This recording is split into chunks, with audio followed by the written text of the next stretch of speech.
আপনারা হঠাৎ করে এই ধরনের ফ্রি আইনি অনলাইন ব্যবস্থা ক্যাম্প করার প্রয়োজনীয়তা কেন মনে করলেন? দেখুন, আমরা হঠাৎ প্রয়োজনীয়তা মনে করিনি।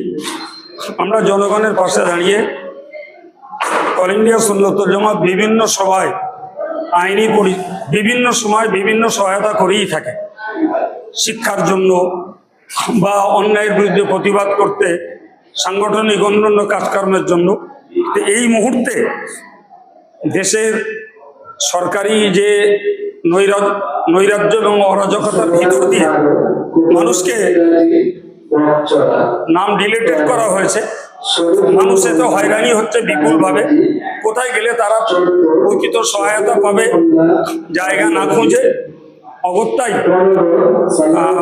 তারা অত্যন্ত চাপা জীবনযাপন করছিলেন। আমরা অল ইন্ডিয়া সুন্নাতুল জামাতের পক্ষ থেকে এই আইনি সহায়তাটা দিতে চাইছি, যাতে মানুষ একটু স্বস্তি পায় এবং তাদের নামগুলো যাতে নথিভুক্ত হয় তার জন্য উপযুক্ত ব্যবস্থা উকিল বাবুদের দ্বারা পরামর্শ নিয়ে তারা কাজে এগোলে আশা করি তারা হয়তো এই দুশ্চিন্তার হাত থেকে রক্ষা পাবে। এই জন্যই আমাদের এই ব্যবস্থাপনা নেওয়া।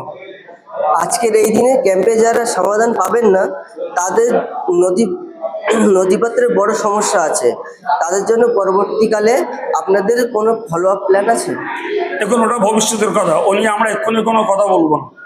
আমাদের উকিল বাবুরা যে পরামর্শ দেবেন সে মতো তারা কাজ করার পরে যদি এর পরেও তারা বাতিল বলে গণ্য হয়, তো তখনকার পরিস্থিতি তখন ভাবা যাবে। এক্ষুনি ও নিয়ে আমরা কোনো পদক্ষেপ বা কোনো বাস্তবতার ব্যবস্থার প্রতিশ্রুতি আমরা দেব না। পরে দেখবো সেটা যে আমাদের দ্বারা কিছু, তাদের পক্ষে কিছু করা সম্ভব কিনা। আমরা এই আগেও দেখেছি, আগে একবার ক্যাম্প করেছিলেন, তা সে ক্যাম্পটা সফল কীরকম ছিল? আমি বা আমার যারা সংশ্লিষ্ট কর্তৃপক্ষ সহযোগী, তো আমরা তো আমাদের কাজের সফল বলেই আমরা দাবি করব।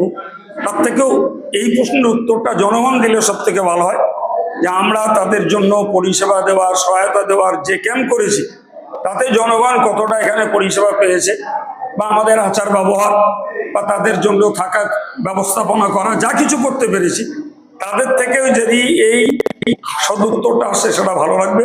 তবে আমরা যেটা পেয়েছি নিশ্চিত যারা এখানকার সহায়তা নিয়েছেন তারা আন্তরিকভাবে খুশি, এবং তাদের পক্ষ থেকেই আবার নতুন করে আবদার দাবি করার ভিত্তিতেই আমরা আজ 11/4 আবার নতুন করে এই ক্যাম্প করতে একান্ত আগ্রহী হয়েছি।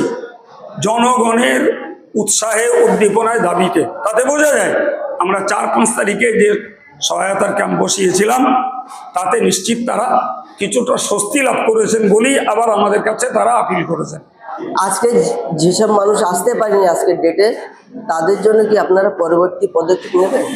সেটাও এক্ষুনি আমরা কোনো প্রতিশ্রুতি দেবো না, কেন আজকে আমাদের কম বেশি 10 জন অ্যাডভোকেট, আমরা 15 জন অ্যাডভোকেট আমরা আজকে জোগাড় করেছি, এবং তাদের আধার কার্ড, আই কার্ডে লিঙ্ক করাবো বা অনলাইন ব্যবস্থা করে দেবো।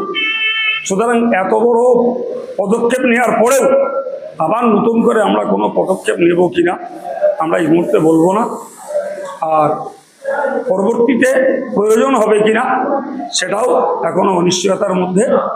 ফলে আমরা এই মুহূর্তে কোনো প্রতিশ্রুতি দেব না।